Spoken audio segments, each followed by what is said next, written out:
look at all these beautiful mangroves out here.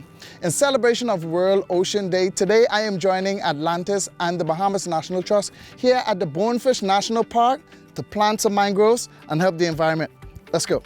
Mangrove ecosystems line our coastline, like they protect our coastline. They also have very complex root systems. It basically creates a home or a haven for baby nurse sharks, baby sharks in general, small fish. Even the tree itself provides a place for birds to create their nests. So it's an ecosystem for land and marine life.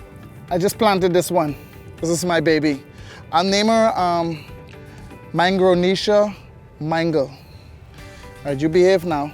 The first 635 mangroves that were planted here were donated by the Atlantis Resort. And every year since then, they've provided a few hundred mangroves and have come out at least once a year to help with the planting. It has allowed us to take a neglected, trash-ridden place and turn it back into nearly a pristine environment. Woo! That about wraps it up. Well, I did my part in helping the environment, and you should too. You should be a great steward of your environment. Why? Because this land is my land, and guess what? This land is your land too. Peace. Happy World Ocean Day.